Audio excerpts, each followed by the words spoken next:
자, 오늘 우리 프리마켓 뉴욕을 통해서 풀어봐야 될 숙제가 또 있습니다. 첫 번째로 미중 무역 협상, 시장은 완전히 돌아섰는가로 우리가 한번 판단해야 되지 않을까 이렇게 보고 있는데, 자, 어떻게 우리가 또 결정해야 될지 한번 풀어나가도록 하겠고요. 자, 두 번째로는 향후 금리 전망에 대해서 같이 또 체크를 해보도록 하겠습니다. 세 번째로는 상대적으로 약했던 M7 종목들, 우리가 주목해야 될 종목들이 또는 주목해야 될 기업들이 어떤 기업이 있는지 한번 체크해 보도록 하겠고요. 자, 마찬가지로 반대편에는 또 주의해야 될 기업들이 분명히 있습니다. 자, 이렇게 네 가지를 오늘 풀어볼 텐데, 자, 오늘 이 네 가지 숙제를 풀어주실 분을 모셨습니다. 블랙퀀트 에쿼티 윤진 대표 모시고 이 이야기 이어가도록 하겠습니다. 안녕하세요, 대표님. 네, 안녕하십니까. 예, 또 처음 뵙습니다. 네, 예, 처음 반갑습니다. 뵙겠습니다. 예. 반갑습니다. 자, 오늘 사실 미중 무역 협상 또 처음 나오셨는데 네. 하필 또 공동 성명 발표가 돼서 시장이 그러니까요. 엄청나게 지금 뜨거운데 네. 뭐 어떻게 보셨어요? 일단 저희도 선물장으로 계속 체크하고 있는데 예. 워낙 지금 강세가 심하게 나오고 있는 상황이어가지고 예. 투자하시는 분들 입장에서 굉장히 좀 좋은 호재가 될 것 같고요. 사실 이제 이전에 증시를 무너뜨렸던 가장 핵심적인 부분이 중국에 대한 관세 과부과였기 때문에 예. 그 부분에 대한 이제 회수 조치죠, 사실상. 그래서 이런 부분들이 기존에 있던 시장의 리스크들을 상당수 이제 회수한 상태이기 때문에 일단 증시 자체는 좋은 상황으로 계속 보셔도 될 것 같습니다. 예, 알겠습니다. 일단 뭐 미중 무역 협상에 대한 다양한 이야기들이 이제 또 시장을 통해서 나오다 보니까 네. 예, 같이 또 업데이트를 하시면 될 것 같고요. 사실 지금 우리가 보게 되면 미중 무역 협상 우리가 조금 이제 옆으로 두고 지금 트럼프와 제롬 파월 의장의 네네. 여러 이제 기싸움이 좀 있는 상황이고, 네네. 뭐 독립성에 대한 이야기도 있고. 네네, 맞습니다. 자, 앞으로 우리 금리 전망, 지금의 미중 무역 협상에 따라서 여러 가지 조금은 개선이 될 것 같은데 네. 대표님 보시기에는 지금 금리 전망이나 이 둘 관계 어떻게 좀 보고 계세요? 사실 이 부분이 가장 메인인데요. 이제 예. 파월 의장에 대한 어떤 내부적인 갈등 부분과 지금 미중 무역 협상 관련된 부분이 사실 연관이 되어 있긴 합니다. 예. 이제 트럼프 입장에서는 중국을 제재하려는 목적으로 이제 기존의 관세 정책들을 적용을 해왔었고, 그다음에 파월 의장한테 계속해서 적용하고 있는 이제 금리 인하에 대한 압박, 이 부분은 이제 미국 재정 건정성과 그다음에 기업에 대한 압박 부분을 좀 해소하고자 진행하는 부분인데, 예. 사실 여기서 주장되는 부분이 이제 매출을 위해서는 관세 협상을 위해서 진행을 해서 이제 미국 재정을 위한 매출을 끌어들이는 그런 아이템으로 사용을 했는데, 예. 실질적으로 중국을 압박을 해주려면은 중국의 자본을 말려야 됩니다. 현실적으로. 근데 이제 중국 자본의 가장 핵심 부분은 중국 금리가 기존에 이제 미국 대비해서 높은 금리를 유지를 하다가 최근에 이제 금리 인상으로 인해서 역전된 상황이다 보니까 예. 형다그룹이라던가 이런 이제 부동산 관련된 기업들, 그리고 이제 그 외의 기업군들이 계속해서 이제 자금줄이 마르는 모습이 보여졌었는데, 네. 반대로 이제 파월 의장을 이렇게 압박해가지고 금리를 인하를 하게 되면은 다시 이제 미국 자금들이 미국에서 대출을 실행해가 미국에서 이제 예대 마진을 통해서 중국에다가 대출을 해줘버리는 그런 상황이 발생하기 때문에 예. 오히려 중국의 유동성을 공급할 수 있다라는 위기가 생긴다라는 점. 그래서 트럼프의 정책이 사실 잘못 시행하게 될 경우에 중국을 반대로 부양해버리는 정책으로 갈 수 있기 때문에 그 부분이 사실 좀 위험한 부분이다. 그러니까 외국인 많은 투자 자금들이 빠져나가서 뭐 중국으로 넘어갈 수도 있고 그 외에 타 제3의 국가로 넘어갈 수 있기 때문에 네네. 뭐 그러한 부분에 대한 부작용이 분명히 있을 수 있다. 네, 뭐 이 맞습니다. 부분을 말씀을 하시는 거죠. 네네, 맞습니다. 근데 지금 뭐 예를 들면 많은 기업들이 뭐 금리를 인하로 하는 통해서 이게 중국 기업으로 들어갑니까 혹시? 뭐 그런 뭐 어떻게?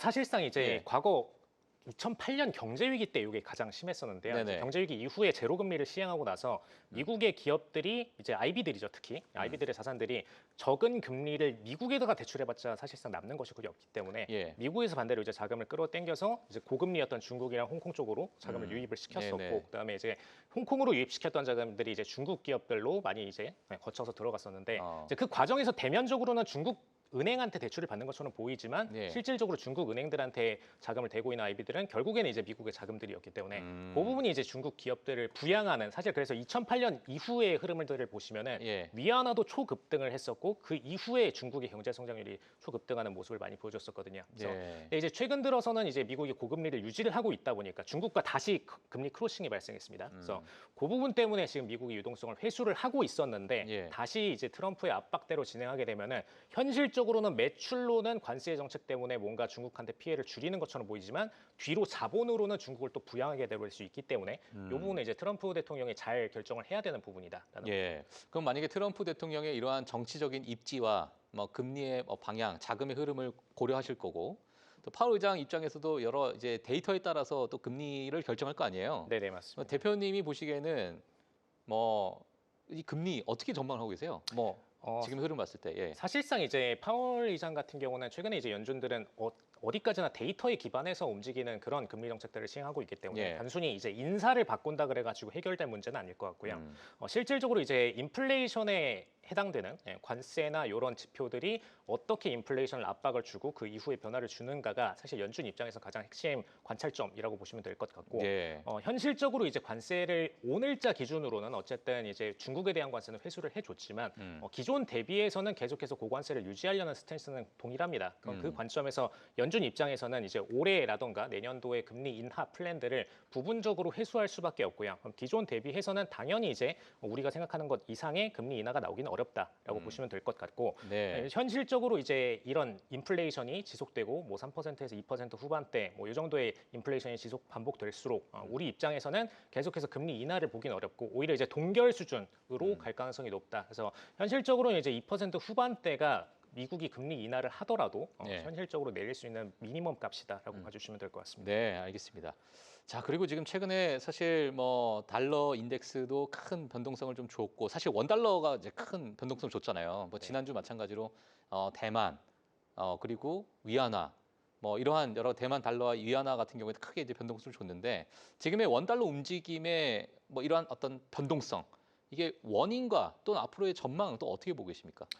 현실적으로는 이제 미국이 그동안에 약달러 움직임이 한동안 심했었거든요. 이제 예. 3월 말 정도까지 굉장히 심했었고. 근데 그 과정에서도 우리나라는 계속해서 원화 가치의 하락이 발생했었습니다. 그렇기 때문에 현실적으로 미국 때문이라고 볼 수 없고 철저히 이제 우리나라의 이슈다라고 보시는 게 맞고요. 네. 현실적으로 이제 정치적 이슈가 가장 컸죠. 그 이전에도 물론 원달러 환율이 거의 뭐 1,300원대 후반대까지 올라가긴 했지만 1,400원대를 완전히 돌파시켰던 거는 분명히 정치적 이슈가 가장 핵심이라고 보시면 될 것 같고 근데 지금 시점에서는 사실 이제 미국이나 해외 투자자들이 보던 한국의 정치적 이슈는 어느 정도 해결이 됐다라고 보는 게 맞습니다. 사실상 뭐 정치적인 입장에 따라서는 현재 집권하게 될 당이라던가 이런 부분에 대한 부정적 시간이 있을 수 있지만 예. 외국인들 입장에서는 대권이 안정적이냐 아니냐 이게 가장 이제 핵심적인 모먼트였기 때문에 예. 사실상 6월로 가까이 가고 그 이후에 대선이 실질적으로 실행이 되고 나면은 그 이후부터는 계속해서 이제 1,400원대 중반 혹은 후반대의 박스권으로 다시 이제 박스권 하향을 하게 될 수밖에 없다. 그래서 1,400원대 환율까지는 가지 않게 될 가능성이 높다. 이렇게 보시면 될 것 같습니다. 예. 지금 뭐 정치적 이슈를 말씀을 좀 하셨는데 혹시 일각에서는 지금 원달러 환율 특히나 디커플링 현상 자체를 경제 성장률에 대해서 또 말씀하시는 분들도 좀 많이 계신 것 같아요. 뭐 그런 부분은 뭐 어떻게 또 생각하고 계세요? 사실 이제 경제 성장률적인 모멘텀은 미국이나 한국이나 거의 동일한 흐름을 가져가고 있기 때문에 네네네. 여기서 발생하는 격차가 커지기보다는 예. 현실적으로 이제 미국이나 한국이나 동일한 기조 속에서 음. 둘 중에 어느 국가의 경제 성장률이 굉장히 좀 하락세를 취할 수 있느냐.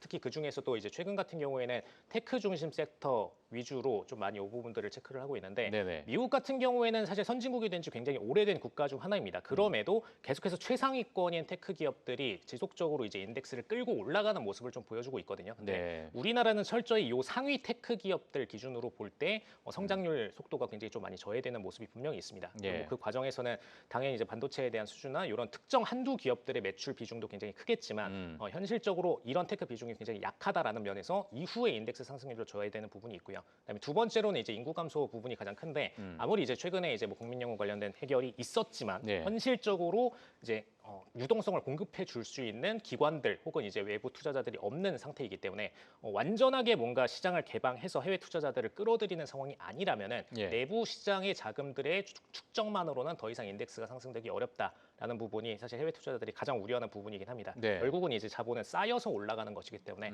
그 부분이 부재하다면은 국내장이 아무리 뭐 시장이 뭐 달라진다고 하더라도 기대치가 굉장히 낮다. 그럼 당연히 이제 외화 투자자 입장에서도 굳이 원화를 사가지고 원화에 투자하는 그런 모멘텀을 보여주지 않는다라는 점 참고하시면 될 것 같습니다. 예. 뭐 한국 시장이 좀 안 좋을 것 같다. 이렇게 보세요. 어떻게 저는 보세요? 사실 이제 평균 성장률이라고 얘기를 좀 듣는데 주가의 평균 성장률이죠. 네네. 그 부분이 미국 대비해서는 항상 이제 3~4% 정도 낮은 흐름의 움직임을 아, 보일 수밖에 없다. 네. 이 정도로 얘기를 드립니다. 알겠습니다. 지금 뭐 원달러 환율을 제가 잠시 좀 체크를 해보니까 1,421원을 좀 찍고 올라가고 있는 상황입니다. 제가 그러다 보니까 지금 달러의 강세 때문에 또 이제 원화의 일부 약세가 시장에서는 좀 트레이딩 관점으로 좀 나오고 있다. 이렇게 보시면 될 것 같고요.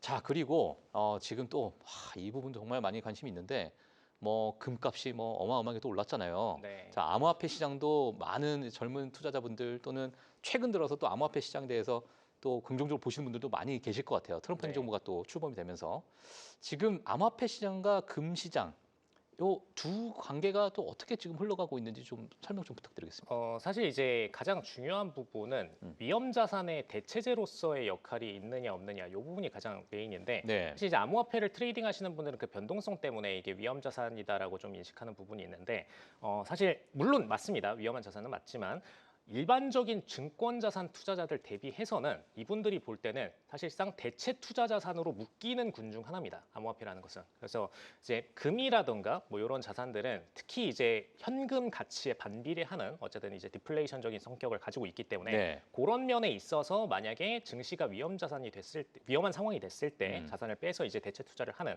그런 모멘텀으로 사용을 하고요. 근데 중요한 점은 이제 골드가 그동안에 너무 과매수가 강했습니다. 예. 골드 평균 성장률 대비해서도 너무 압도적인 수준의 상승세를 최근 한 반년 이상 보여왔어요. 그렇기 때문에 이런 모멘텀을 볼 때 골드 입장에서는 신규 자금들이 더 파킹되기는 좀 어려운 상태가 됐고요.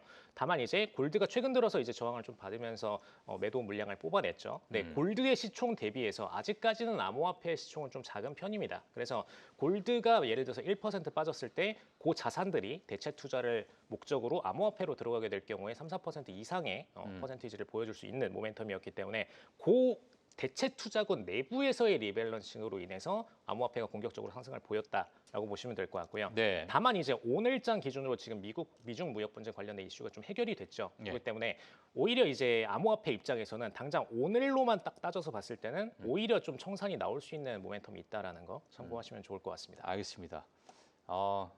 말씀이 상당히 빠르시고 네네. 숨 안 차세요? 네. 괜찮으세요? 예, 알겠습니다. 자, 그러면 지금 전반적인 우리가 좀 매크로 지표 또는 우리가 체크해야 될 여러 가지 골드, 암호화폐, 원달러 이러한 시장들을 지금 다 짚어주셨는데 사실 우리 개인 투자자분들이 또 너무나도 사랑하는 또 M7 종목들 최근에 또 테슬라가 이제 상승하고 있는데 야 이거 지금 우리가 좀 들어갈 때가 됐나? 오늘도 지금 미중 무역의 어떤 공동성명 발표 때문에 다시 이제 투자자들의 관심이 이쪽으로 좀 쏠릴 수 있을 것 같아요. 네. 워낙 올해 좋지 않다 보니까 맞습니다. 대표님께서는 지금 M7과 그 외에 또 테슬라 이러한 기업들을 봤을 때 지금 우리 투자자들이 어떻게 반응을 좀 해야 될까? 어떻게 대응해야 될까? 어떤 의견을 좀 갖고 계십니까? 사실 이제 저번 주 금요일 기준으로 이제 영국이랑 관세 협의가 진행이 됐었죠. 근데 네. 영국 관세 협의 내용을 좀 핵심적으로 보시면은 사실상 이제 메탈에 대한 부분이 가장 눈에 띄는 부분이었습니다. 메타요. 네, 메탈. 메탈. 네네, 예. 금속에 대한 예. 부분이었고요. 이제 영국에는 LME 거래소라는 거래소가 있어요. 그래서 이쪽 거래소에서 테슬라 입장에서는 이제 금속들을 사올 수 있는 그런 거래 역할을 여기서 진행을 하고 이제 들여와가지고 본인들의 어떤 상품들이나 실제 외관 같은 것들이 될 수 있겠죠. 네네. 이런 것들을 이제 생산해내는데 사실 요 관세 부분이 시행이 될 경우에는 굉장히 좀 불리한 입장이었습니다. 매입 단가가 올라가는. 근데 현실적으로 이제 이 부분들이 이제 제로 관세로 들어가게 되고 그리고 메인인 자동차 같은 경우에는 10% 정도의 관세 수준으로 내려가게 되면서 네. 사실 이제 요 영국산 자동차에 대한 관세는 영국산 자동차는 대부분 다 벤틀리, 맥라렌 이런 하이엔드 브랜드들이에요. 그래서 테슬라와는 경쟁 입장이 아니고요. 현실적으로 이제 철강이나 알루미늄 관련된 부분들을 수입해 올 수 있게 됐을 때 테슬라 입장에서 재무에 대한 부담이 좀 덜해지는 그런 이슈가 있었습니다. 그래서 예. 금요일장 보시면은 테슬라만 상승세를 좀 강하게 찍었고 나머지는 거의 다 이제 보합권에서 흐르는 모습을 보실 수가 있었던 게 그 이유 때문이었다라고 생각을 하시면 되겠고요.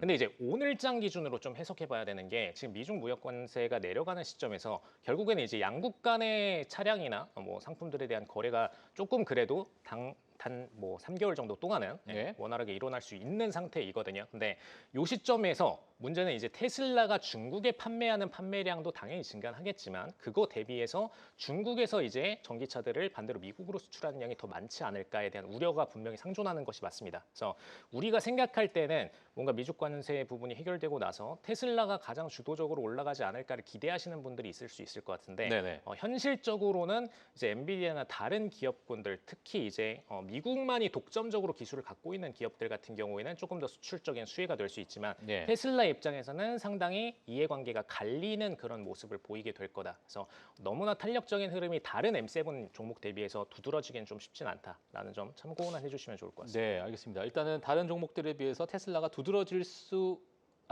않을 수 있다. 이번에 6월에 있는 자율주행에 대한 이벤트 또는 네. 연말에 하반기에 있는 휴머노이드에 대한 이벤트 네. 같은 경우에는 어떤 주가에 영향을 좀 줄 수 있을까요? 어떻게 보고 계세요? 사실 휴머로이드에 대해서는 굉장히 좀 호전적으로 보고 있는 것은 예, 예. 사실이고요. 네. 휴머로이드의 기술을 중국이 따라가기에는 적어도 1년 반에서 최소 1년 반에서 3년 반 이상의 시간 갭이 필요하다라고 예. 좀 얘기를 드리는데 음. 근데 생각보다 자율주행에 대한 기술은 중국 내부에서도 이미 일부 도시에서 상용화를 하고 있는 상태이기 때문에 중국을 가보신 분들은 이미 자율주행 택시도 테스트를 해보실 수가 있습니다. 예. 그래서 이런 상황들을 볼 때 테슬라가 독점적으로 가져갈 수 있는 기술은 절대 아니다라는 거. 그래서 현실적인 기술 갭 차이로 말씀을 드리면은 작게는 이제 1년에서 길게 가더라도 2년 반 정도의 기술 차이밖에 안 나는 상황입니다. 그래서 예. 현실적으로 이제 테슬라가 공격적으로 상품 프로덕트를 출시를 하더라도 물론 성능으로 따지면 테슬라의 기술력이 조금 더 좋아 보일 수는 있겠지만 예. 중국 입장에서는 상용화를 아무리 이제 사망률이 만약에 한 명이라도 더 나더라도 본격적으로 강행을 해서 본인들의 상용화를 진행을 할 거다라는 부분. 그래서 사실상 이제 테슬라의 독주가 자율주행에서 일어나기는 생각보다 어렵다라는 점은 참고하시면 좋을 것 같고요. 예. 다만 이제 이 매출 캐파 자체로만 네. 봤을 때 자율주행의 캐파 자체는 워낙 이제 새로운 인더스트리를 창조하는 과정이기 때문에 그렇죠. 분명히 이제 테슬라 입장에서 매출적인 캐파는 발생할 수 있습니다. 알겠습니다. 일단 뭐 자율주행에 대해서는 중국 기업이 치고 들어오고 있기 때문에 독점적인 위치는 조금은 힘들 수 있으나 휴머노이드 같은 경우에는 호전적으로 좀 보고 있다. 네, 이렇게 맞습니다. 좀 정리를 하면 될 것 같습니다. 자, 지금의 AI 시대 사실 트럼프 관세 정책이 나오고 나서 AI라는 게 쏙 들어갔어요. 쏙 네. 들어가다가 뭐 중간중간에 외신을 통해서 조금씩 뭐 스타게이트가 지금 뭐 진행이 되고 있다라는 이야기가 조금씩 나오긴 했었는데 네.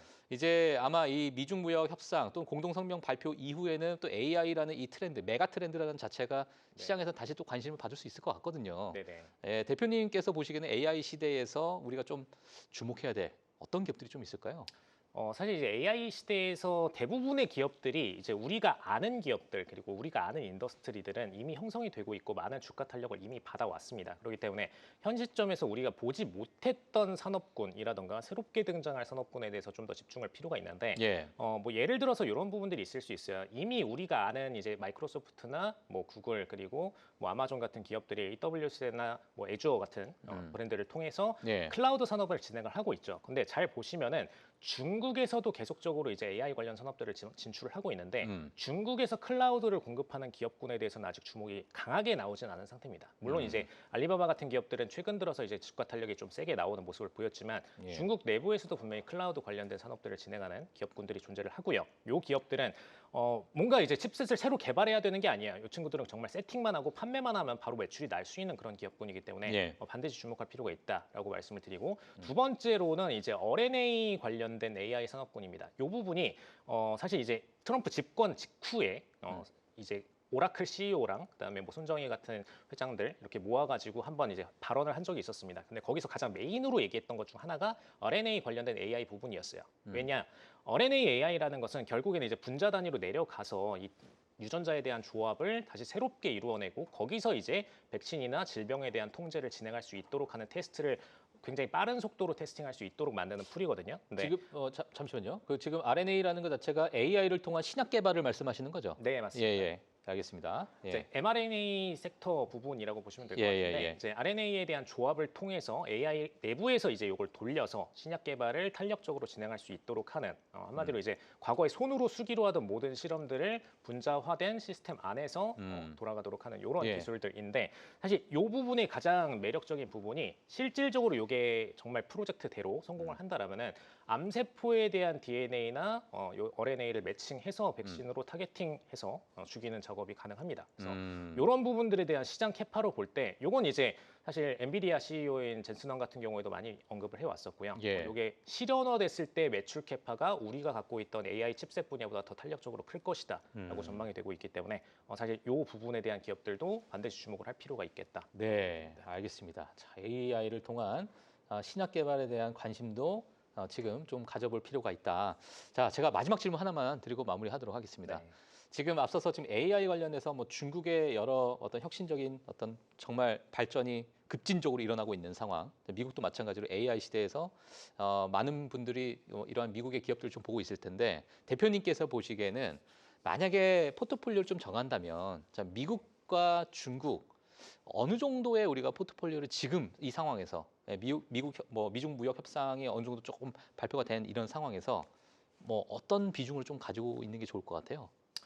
비중 포트폴리오로 얘기를 드리면은 예. 최근 들어서는 이제 철저하게 특정 기업군 위주로만 중국이나 다른 국가들에서 가져가시는 게 좋고 인덱스 전반적인 포트폴리오로 따졌을 때는 네. 철저히 미국 위주로 가져가시는 게 좋다. 미국 위주로 가져가야 네, 된다. 이렇게 말씀을 드리고요. 예. 비중 퍼센티지로 얘기 드리면 80% 정도는 반드시 미국으로 담으시는 게 맞고 그다음에 그 외에 최근 들어서는 이제 특정 기업군들만 딱딱딱 보여지는 기업들이 있습니다. 뭐 유럽에서도 마찬가지고 중국에서도 마찬가지고 AI 관련된 기업들이 뭐 대만 같은 경우 TSMC 같은 게 되겠고 이런 기업들이 한두 개가 이렇게 국가별로 나타나는 트렌드를 보이고 있거든요. 네네. 그래서 이런 기업들을 투자하는 데만 20% 정도를 사용을 하시고 인덱스 전반적인 상승세는 결국엔 이제 자본의 축적으로 발생하는 것이기 때문에 예. 자본의 축적이 가장 현대 기준으로도 높은 것은 결국 아직은 미국이라서 아직은 미국이다. 현대 기준으로는 80% 정도 인덱스는 미국, 그다음에 그 외의 20%만 해당 국가들로 가져가시는 게 좋다. 이렇게 알겠습니다. 아, 오늘 정말 전 세계를 다 누비고 이야기한 것 같은 느낌이 듭니다. 자, 그래서 마지막으로 지금 중국, 미국에 대한 비중 포트폴리오까지 이렇게 정리를 해주셨습니다. 다음에 또 모셔서 또 네. 더 깊은 이야기 나눠보도록 하겠습니다. 네. 자, 지금까지 블랙퀀트 에쿼티 윤진 대표 모시고 이렇게 이야기를 했습니다. 다음 시간 뵙겠습니다. 네, 감사합니다. 감사합니다. 예. 네. 자, 프리마켓 뉴욕 오늘 준비한 내용은 여기까지입니다. 지금 선물 시장이 정말 뜨겁게 올라가고 있는 상황인데요. 자, 오늘 정규장 어떻게 진행이 될지 저희도 눈 부릅 뜨고 같이 체크를 해보도록 하겠습니다. 내일 더 많은 다양한 풍성한 소식으로 여러분들을 뵙도록 하겠습니다. 시청해주신 여러분 감사합니다.